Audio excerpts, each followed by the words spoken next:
Welcome to Digitize. Today, we're diving deep into something that might shake up the Apple fanbase a little.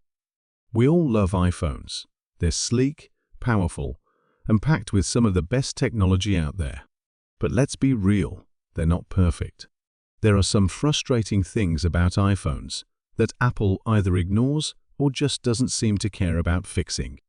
So today, we're talking about 10 bad things about the iPhone that might make you think twice before upgrading to the next model.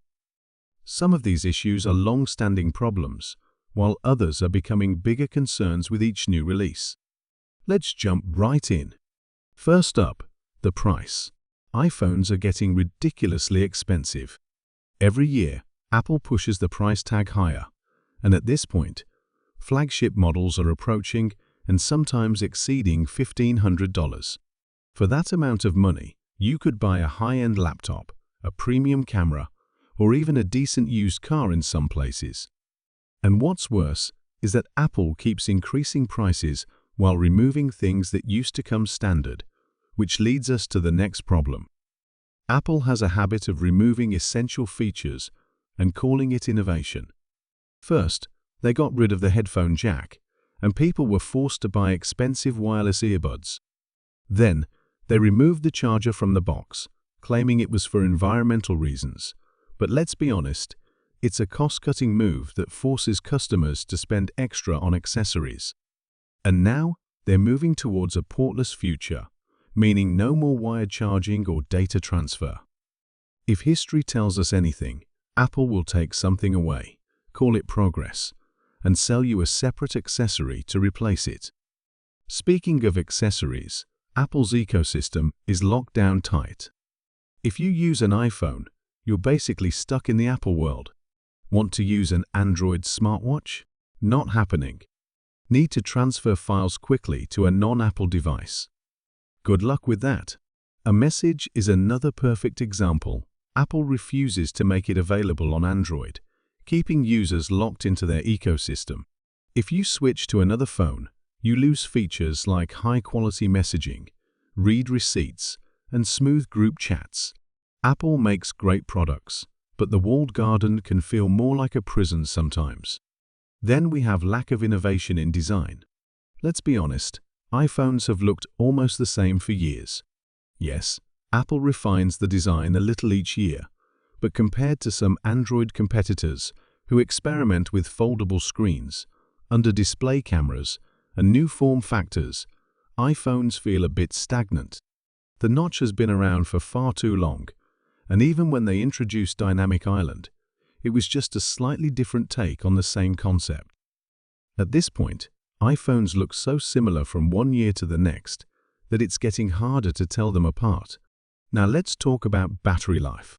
While Apple has improved battery efficiency, it's still not as good as some of its competitors.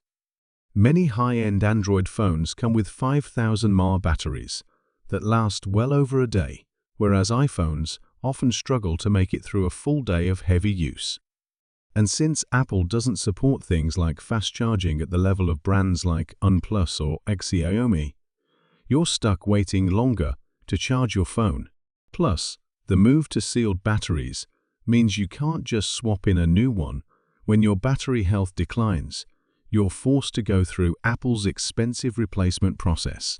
Speaking of limitations, iOS still lacks customization. While Apple has made some progress by allowing widgets and a few home screen changes, it's nowhere near the level of customization Android users enjoy.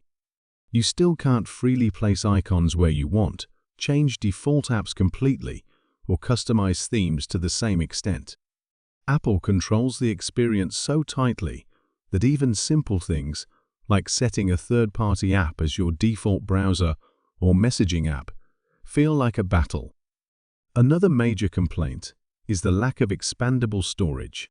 iPhones have never supported microSD cards, which means whatever storage option you choose when you buy your phone is what you're stuck with.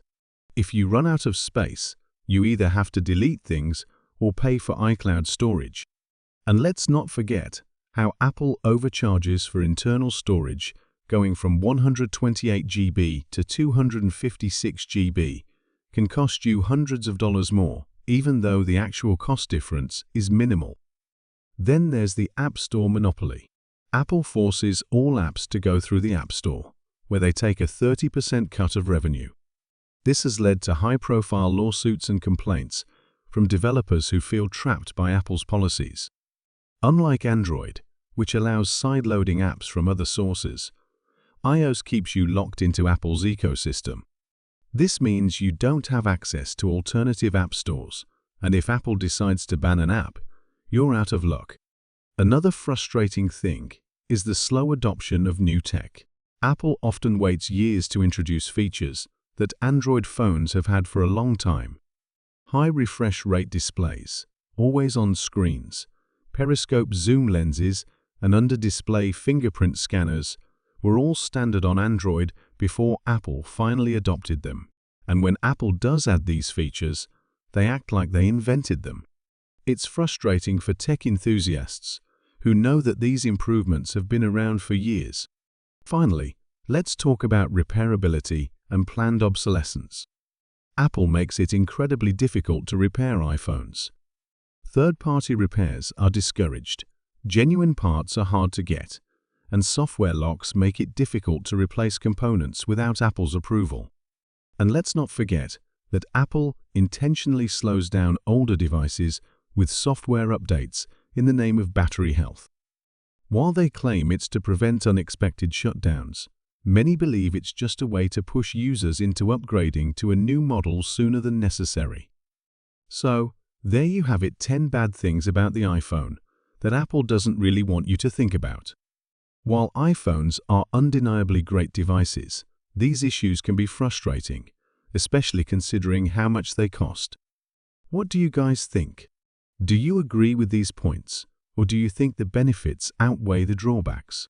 Let me know in the comments below.